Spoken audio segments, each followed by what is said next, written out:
All right, we are here with Nico Waisman, the CISO over at Expo. He's going to give us a demo of what Expo is doing on their platform when it comes to autonomous offensive security. We're very excited for this. Alongside, we've got Jacob Combs, the CISO at Tandem Diabetes Care, and Davi Ottenheimer, president of Flying Penguin.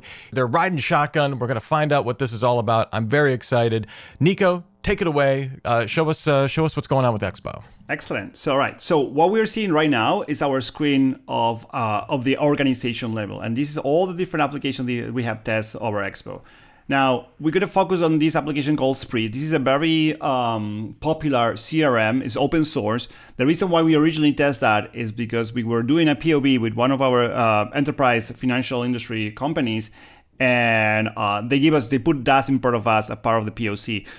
Turned out that it was an open source project, and we find a lot of vulnerabilities that we end up reporting to them. Now, what we're seeing here is kind of like the application assessment of Spree, but we're going to start first by showing you how simple it is to run a penetration test. And this is critical for Expo because the whole objective of Expo is also optimizing the time to results, basically. From you say, I'm going to run a penetration test to have that done, we want to reduce that as much as possible, which we know has been a constant burden for most of our customers.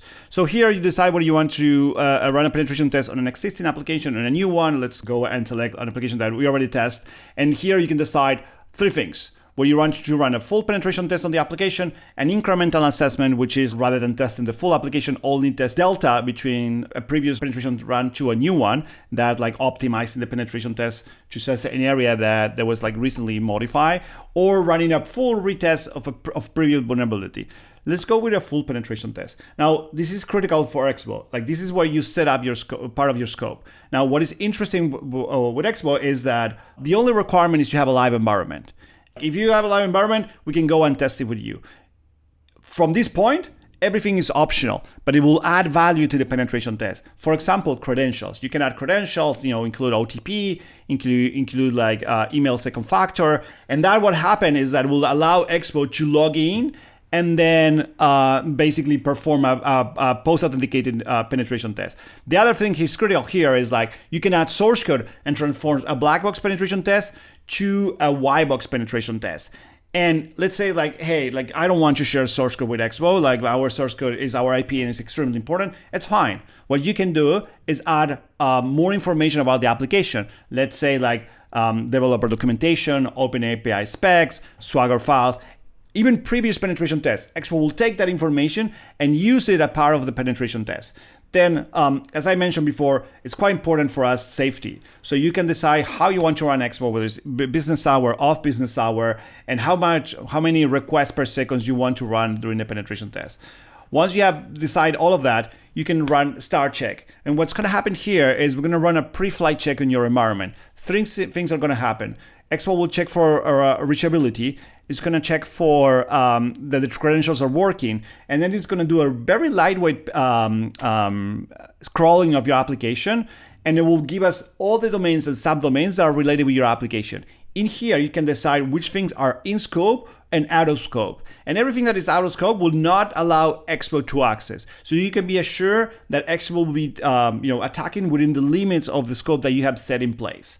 Now, this takes between 10 to 15 minutes. So I'm not going to go follow through that, but I'm going to show you right away is how an assessment looks like. So this is the assessment. And of course, when the penetration test is happening, you can get a pretty nice network diagram of all the requests and response. You can group that by attack so you get an idea of everything that happened at different points in time.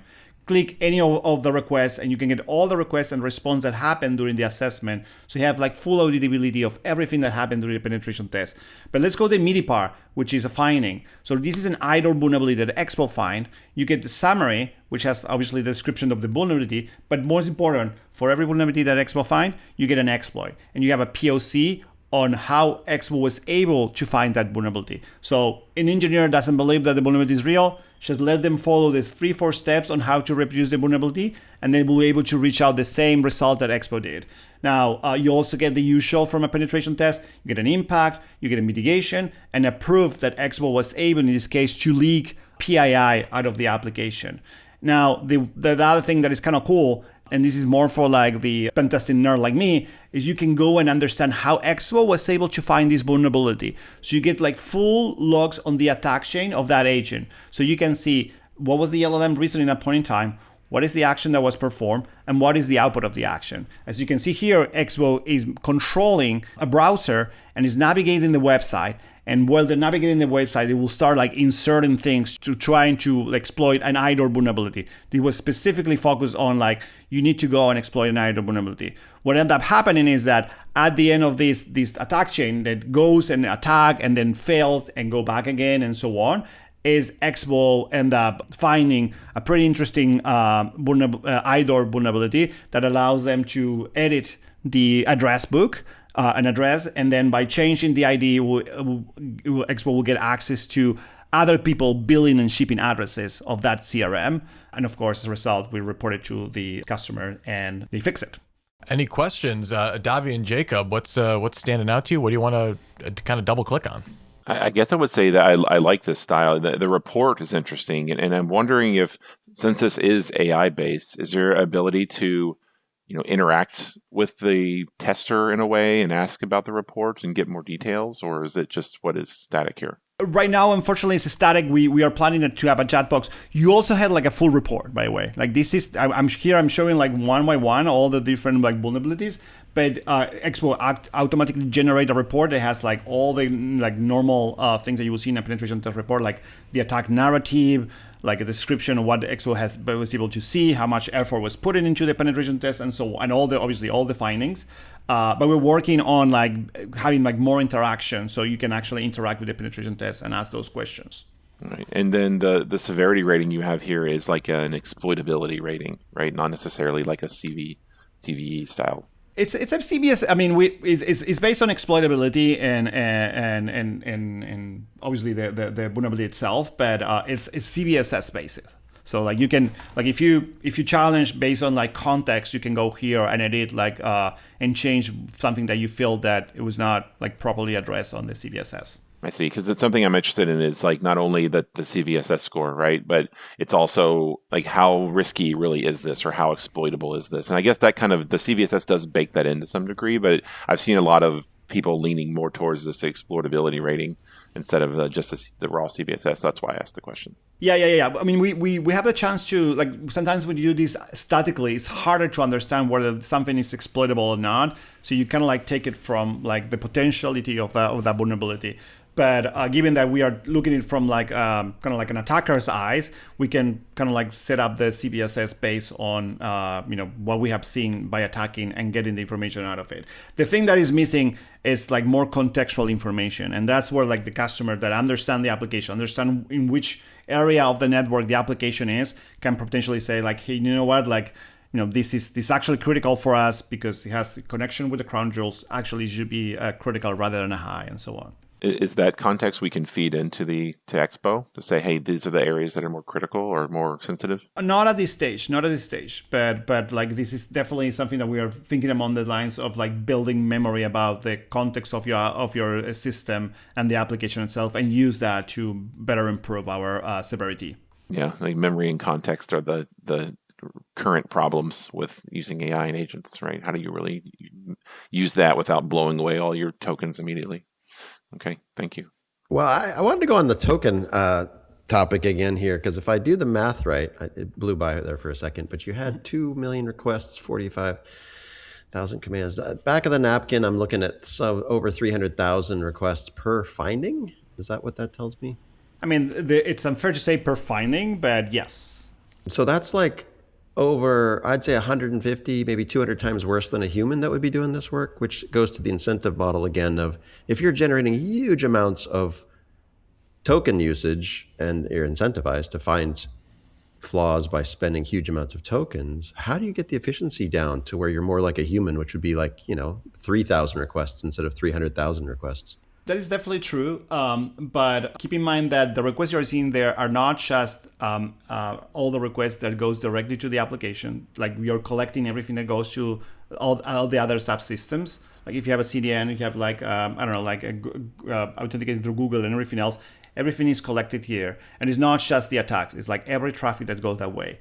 But I would say on top of that is like Expo go and find vulnerabilities in all the different endpoints that it's able to discover. So it's not just I wouldn't say like it's just like per finding. It's more about like the full assessment of the application, and I was able to understand. And I mean, like one of the things that you can do, which is a good exercise, is just go into each of the individual endpoints that was tested, and you can get a good idea of like everything that was like done through the penetration test. Again, like you can argue the same about a human, right? Like you actually spend like these like 80 hours actually working, or like you spend just like the first 3 days, you find some good vulnerabilities and stop. In here, like if you don't kind of like believe it, you can look at that, or like use the API to extract some of this information and you kind of like generate the stat yourself. All right. My other question is, I see in the setup that you've got source code upload, you've got credentials, you've got OTP, even an assessment history. You send all this stuff over into your environment, and you become this tinderbox of all of the most sensitive information in the entire world. And you have agents running with tokens that can do damage. So what's the protection from you that of the runaway agent or the token that's overscoped, or even worse, that you get popped and people find all this in your environment? Absolutely. I mean, this depending on the type of deployment that you have, but first of all the assessment is happening on machines that are ephemeral. So like everything that was created is die after the assessment. And then we also have a data policy, and depending on the contractual obligation with the customer, it could be like after the assessment, they can decide to delete everything. That includes credentials and everything else, or they can keep it for as many times as they want to. So in terms of like data, and of course, like we have built a lot of protections to make sure that data we know is critical. And we want to obviously secure it. We are a security company. We have a lot of security folks that has built this product, and especially in the pen testing side, so they understand the risk of building something that has credentials for a lot of companies around the world. So we have a lot of protection around that. On the other side, we also have a managed service delivery where like customers can bring their own keys and have their own like unique environment to run Expo from. And then we also have for like big enterprise customers, we have on-premise version, which basically they can run it locally, even if they have their own their own models in Bedrock, they can run it through that. All right, well, we are just about out of time here, but thank you so much, Nico Waisman, for giving us the tour here, showing us how it all works. If people want to see this for themselves, maybe get a demo for themselves or learn a little bit more, where can they go? Just go to expo.com and you have all the information there. Fantastic. Well, thank you once again for everybody's time, and hope you enjoyed this demo of Expo.